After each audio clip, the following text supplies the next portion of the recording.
Hi friends, welcome to రేమచ్చా YouTube channel. IPL 2024లో match number 3 Kolkata Knight Rider versus Sunrisers Hyderabad యొక్క జట్ల యొక్క ప్లేయింగ్ 11 ఏ విధంగా ఉంది, వాళ్ళ బలాలు ఏంటి, బలహీనతలు ఏంటి అనేది పూర్తి డీటెయిల్ తెలుసుకునే ముందు మా ఛానల్ సబ్స్క్రైబ్ చేసుకోండి. పక్కన ఉన్న బెల్ ఐకాన్ మాత్రం అయితే క్లిక్ చేసి పెట్టుకోండి. ఫర్దర్గా మేము వీడియోలు అప్లోడ్ చేసినప్పుడు మీకు నోటిఫికేషన్ వస్తుంది. ఐపీఎల్ 2024 వచ్చేసరికి ఈ రోజు నుంచే ప్రారంభంగా ఉంది. తొలి మ్యాచ్ వచ్చేసరికి defending champion Chennai super king versus royal Challengers Bengaluru మధ్య తొలి మ్యాచ్ జరగనుంది. తొలి మ్యాచ్ వచ్చేసరికి చెన్నై చెపాక్ వేదికగా జరగనుంది. రాత్రి 8 గంటలకు మ్యాచ్ అయితే ప్రారంభంగా ఉంది. ఇందులో భాగంగానే match number 3 Kolkata Knight Rider versus Sunrisers Hyderabad జట్టు మార్చి 23న సాయంత్రం 7:30 ఈ మ్యాచ్ ప్రారంభంగా ఉంది. ఇందుకోసం ఇరు జట్లు సిద్ధమైనట్టు కూడా తెలిసిన విధమే. కోల్కతా నైట్ రైడర్ ప్లేయింగ్ 11 ఏ విధంగా ఉంది, అదేవిధంగా సన్ రైజర్స్ హైదరాబాద్ జట్టు ప్లేయింగ్ 11 ఏ విధంగా ఉంది, బలాలు ఏంటి, బలహీనతలు ఏంటి అనేది పూర్తి డీటెయిల్స్ తెలుసుకుందాం. మొదటగా చూసుకుంటే కోల్కతా నైట్ రైడర్స్ మాత్రమైతే ఎలాగైనా సరే ఈసారి ఐపీఎల్ టైటిల్ గెలవాలనే లక్ష్యంతోనే బరిలోకి దిగుతుంది. కోల్కతా నైట్ రైడర్ యొక్క బలాలు ఏ విధంగా ఉంది, బలహీనతలు ఏ విధంగా ఉంది, ప్లేయింగ్ 11 ఎలా ఉండబోతుంది అనేది అయితే క్లారిటీ తెలుసుకుందాం. ముందుగా బలాలు బలహీనతల విషయానికి వచ్చినట్లయితే ఇంకా కేకేఆర్కి అయితే టీమిండియా బ్యాటింగ్ లైనప్ మాత్రం అయితే వేరే లెవెల్లో ఉందని చెప్పుకోవచ్చు. టీమిండియా సంబంధించి ప్లేయర్ శ్రేయస్ అయ్యర్ కానీ, రింకు సింగ్ కానీ, రితీష్ రాణా కానీ, మనీష్ పాండే కానీ, వెంకటేష్ అయ్యర్ కానీ అంటే టీమిండియా ప్లేయర్ బ్యాటింగ్ లైనప్ అయితే చాలా అంటే చాలా స్ట్రాంగ్గా కనపడుతుంది. వీరితో పాటు ఆండర్ రసల్ కానీ, సునీల్ నారాయణ కానీ, రెహమానుల్లా గురుజాబ్ కానీ, ఫిల్ స్టాల్ కానీ ఉండడం జరిగింది. బ్యాటింగ్ కేటగిరీ మాత్రం అయితే నెక్స్ట్ లెవెల్లో ఉందని చెప్పుకోవచ్చు. ముఖ్యంగా కోల్కతాలోనే బ్యాటింగ్ ఆర్డర్ అయితే సూపర్గా ఉండడం జరిగింది. అదేవిధంగా బౌలింగ్ కేటగిరీ చూసుకున్నా కూడా చాలా బాగా ఉందని చెప్పుకోవచ్చు. బౌలింగ్ కేటగిరీలో ముఖ్యంగా మినీ వేలంలో మిచ్చల్ స్టార్క్ను కొనడం జరిగింది. మిచ్చల్ స్టార్క్ ప్రజెంట్ మాత్రం అయితే అద్భుతమైన ఫామ్లో కొనసాగుతున్నాడు. మిచ్చల్ స్టార్క్తో పాటు చేతన్ సర్కారియా, వైభవ్ ఆరోది బౌలింగ్ కేటగిరీలో ఉండడం జరిగింది. స్పిన్ కేటగిరీలకు వచ్చేసరికి మనకు అనురాగ్ సింగ్ కానీ, నుయాన్ శర్మ కానీ, వరుణ్ చక్రవర్తి కానీ, సునీల్ నారాయణ కానీ ఉండడం జరిగింది. ఓవరాల్గా స్పిన్ కేటగిరీ కానీ, పేస్ కేటగిరీ కానీ మనకు కేకేఆర్ జట్టు మాత్రమైతే స్ట్రాంగ్గా కనపడుతుంది. బ్యాటింగ్ కానీ బౌలింగ్ కానీ చాలా స్ట్రాంగ్గా కనపడుతుందని చెప్పుకోవచ్చు. ముఖ్యంగా చెప్పాలంటే బ్యాటింగ్ లైనప్ అయితే వేరే లెవెల్లో ఉందని చెప్పుకోవచ్చు కేకేఆర్ మాత్రమైతే. ముఖ్యంగా ఫినిషింగ్ కేటగిరీలో చూసుకున్న కేకేఆర్ చాలా స్ట్రాంగ్గా ఉందని చెప్తారు. రింకు సింగ్ అదేవిధంగా ఆండ్రూ రసల్ ఫినిషింగ్ కేటగిరీలో భీకర ఫామ్లో ఉన్నారని చెప్పాలి. ముఖ్యంగా రింకు సింగ్ మాత్రమైతే గత జరిగిన T20 సిరీస్లో మాత్రమైతే అద్భుతంగా రాణించారు. ప్రజెంట్ ఫామ్ రింకు సింగ్ మాత్రం అయితే నెక్స్ట్ లెవెల్లో ఉందని చెప్పుకోవచ్చు. ఆండర్ రసల్ది కూడా ప్రజెంట్ జరిగిన మన సౌత్ ఆఫ్రికా ప్రీమియర్ లీగ్లో కానీ, బంగ్లాదేశ్ ప్రీమియర్ లీగ్లో కానీ ఆండర్ రసల్ అద్భుతంగా రాణించడం జరిగింది. వీరిద్దరు ఫినిషర్లుగా భీకరమైన ఫామ్లో ఉన్నారని చెప్పుకోవచ్చు. అదేవిధంగా విదేశీ ప్లేయర్లు కూడా ప్రజెంట్ అయితే ఫామ్ మస్తుగా ఉందని చెప్పుకోవచ్చు. రెహమానుల్లా గురుజాబ్ కానీ, ఆండర్ రసల్ కానీ, సునీల్ నారాయణ కానీ, మిచెల్ స్టార్క్ కానీ వీళ్ళు నలుగురు ప్లేయర్లు జట్టులో కొనసాగించే అవకాశం ఉంది. వీళ్ళు నలుగురే ఇప్పుడు కేకేఆర్కు కీలకంగా ఉన్నారు. ఎందుకంటే బౌలింగ్లో అదేవిధంగా బ్యాటింగ్లో అదేవిధంగా ఆల్రౌండ్ పొజిషన్లో వీళ్ళు నలుగురు ప్లేయర్లకు కీలకంగా వీళ్ళు నలుగురు మాత్రమైతే ప్రజెంట్ ఫామ్ మాత్రమైతే సూపర్గా ఉండడం జరిగింది. కేకేఆర్కు మాత్రం ఇది ప్లస్ పాయింట్ అని చెప్పుకోవచ్చు. ఇది అతిపెద్ద బలం అని కూడా చెప్పుకోవచ్చు కేకేఆర్కు. అదేవిధంగా బలహీనతల విషయానికి వచ్చినట్లయితే కోల్కతా నైట్ రైడర్కి వచ్చేసరికి బలహీనత ఓపెనింగ్ క్షణంలో చాలా పేలవంగా ఉందని చెప్పుకోవచ్చు.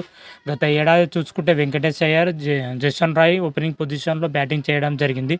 జషన్ రాయ్ వచ్చేసరికి ఐపీఎల్ 2024 మొత్తానికి దూరం అవడం జరిగింది. రీసెంట్గానే జషన్ రాయ్కి వచ్చేసరికి గాయం అవడం జరిగింది. ఐపీఎల్ నుంచి దూరం అవుతున్నట్లయితే తెలుస్తున్న సమాచారం. అతని ప్లేస్లో వచ్చేసరికి నామమాత్ర ప్లేయర్లతోనే మన కేకేఆర్ ఆడనుంది. అయితే రెహమానుల్లా గురుజాబ్ ఆడే అవకాశం అయితే ఎక్కువ అని కనిపిస్తుంది. ఓపెనింగ్ పొజిషన్లో మాత్రమైతే ఓపెనింగ్ పొజిషన్ చాలా పేలవంగా కనిపిస్తుంది కోల్కతా నైట్ రైడర్ మాత్రమైతే. ఎందుకంటే భారీ స్కోర్ చేయడంలో ఓపెనింగ్ పొజిషనే చాలా కీలకంగా ఉంది. ఓపెనింగ్ పార్ట్నర్షిప్ చేస్తేనే మనం భారీ స్కోర్ చేసే అవకాశాలు అయితే కనిపిస్తాయి. అదే అలాంటి ఓపెనింగ్ పొజిషన్లే కోల్కతా నైట్ రైడర్ బలహీనతగా ఏర్పడుతుంది.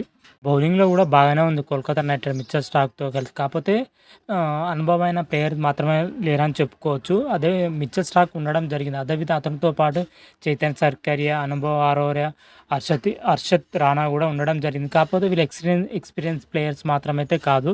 ఒక ఎక్స్పీరియన్స్ ప్లేయర్‌తో పాటు వీళ్ళు ఉండడం అయితే కొద్దిగా అడ్వాంటేజే. కాకపోతే బౌలింగ్‌లో వీళ్ళు కూడా ఒక ఎక్స్పీరియన్స్ బౌలర్ ఉంటే మాత్రమైతే నెక్స్ట్ లెవెల్ అంటే నెక్స్ట్ లెవెల్‌లో ఉండదు. Kolkata Knight Rider bowling lineup మాత్రమే ఈ 2 మాత్రమైతే డిసప్పాయింటెడ్‌గా కనిపిస్తున్నాయి. కోల్కతా నైట్ రైడర్ జట్టులో మాత్రమైతే.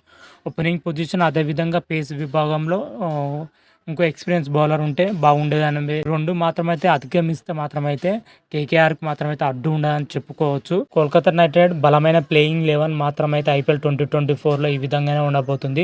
ఓపెనింగ్ పొజిషన్‌లో వచ్చేసరికి రెహమానుల్లా గుర్జాబ్, ఫిల్ స్టాల్ ఓపెనింగ్ చేసే అవకాశం అయితే కనిపిస్తున్నాయి. మిడిల్ ఆర్డర్‌లో చూసుకుంటే సిఎస్ Iyer, Nitish Rana, Rinku Singh, Andre Russell middle ఆర్డర్‌లో కొనసాగించే అవకాశం అయితే కనిపిస్తుంది. లోడే ఆర్డర్‌లో వచ్చేసరికి రణదీప్ సింగ్ కానీ, మిచెల్ స్టార్క్ కానీ, చేతన్ సర్కార్, వరుణ్ చక్రవర్తి, వైభవ్ ఆరోర్ది లోయర్ ఆర్డర్‌లో రానున్నారు. ఓవరాల్‌గా టీమ్ కాంబినేషన్ చూసుకుంటే చాలా అంటే చాలా బాగుందని చెప్పుకోవచ్చు. ఇంపాక్ట్ ప్లేయర్‌గా వచ్చేసరికి వెంకటేష్ అయ్యర్ ఆడతాడా లేకపోతే పిల్ స్టాల్ ఆడతారని అయితే క్లారిటీ అయితే లేదు. మరి చూద్దాం. మరి మార్చ్ 23న మరి జరగబోయే మ్యాచ్‌లో మరి కేకేఆర్ ఎలా రాణిస్తే ఏ విధంగా రాణిస్తే అయితే చూడాలి.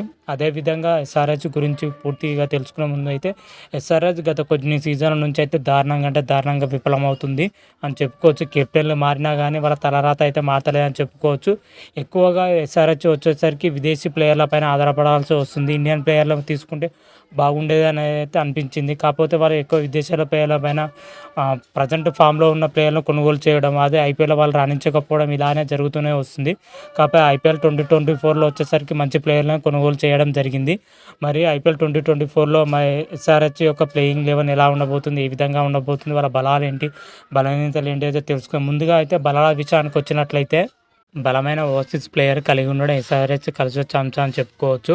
మరి ఓవర్సీస్ ప్లేయర్ల పైన ఎక్కువ డిపెండ్ అయ్యాల్సి వస్తుంది. బలమైన ఓవర్సీస్ ప్లేయర్స్ వచ్చేసరికి ప్యాట్ కమిన్స్ కానీ, మార్కో జాన్సన్ కానీ, ఆడమ్ మార్కర్, ట్రావిస్ హెడ్ కానీ, ఎన్టీ క్లాసిక్ కానీ, అసరంగా కానీ, గేన్ ప్లీస్ వంటి స్టార్ ప్లేయర్లు ఉండడం జరిగింది. వీళ్ళందరూ విదేశీ ప్లేయర్లు కావడం విశేషం. వీళ్ళందరూ ఇప్పుడు ప్రజెంట్ ఫామ్ మాత్రం అయితే సూపర్గా అంటే సూపర్గా ఉండడం జరిగింది. వీరిపైన ఎస్ఆర్హెచ్ ఎక్కువగా డిపెండ్ అయ్యే అవకాశాలు అయితే కనిపిస్తున్నాయి. అదేవిధంగా పేస్ విభాగం చూసుకుంటే చాలా స్ట్రాంగ్గా కనిపిస్తుందని చెప్పుకోవచ్చు. భువనేశ్వర్ కుమార్ కానీ, ఉమ్రాన్ మాలిక్ కానీ, ప్యాట్ కమిన్స్, ఫాజుల్ ఫరూక్ కానీ, టీ నటరాజన్ కానీ పేస్ విభాగంలో చాలా అంటే చాలా బలంగా కనపడుతుంది ఎస్ఆర్హెచ్ మాత్రం అయితే.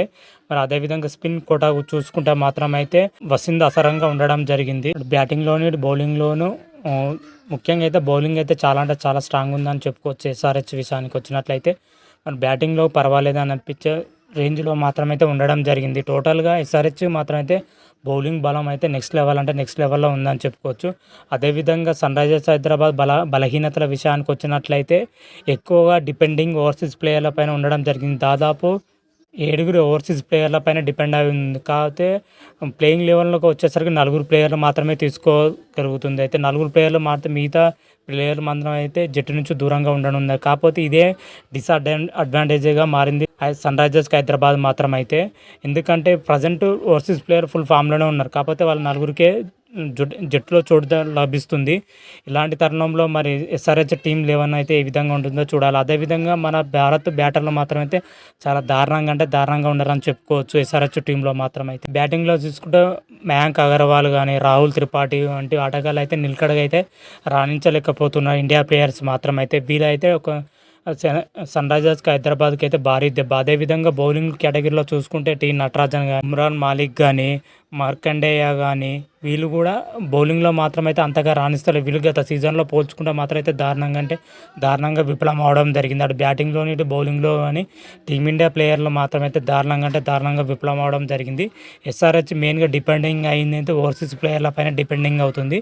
ఇండియన్ ప్లేయర్ల పైన మాత్రమైతే ప్రజెంట్ ఫామ్ మాత్రమైతే చాలా దారుణంగా ఉందని చెప్పుకోవచ్చు. ఇదే ఎస్ఆర్హెచ్కు మెయిన్గా డిసడ్వాంటేజ్ మాత్రమైతే చెప్పుకోవచ్చు.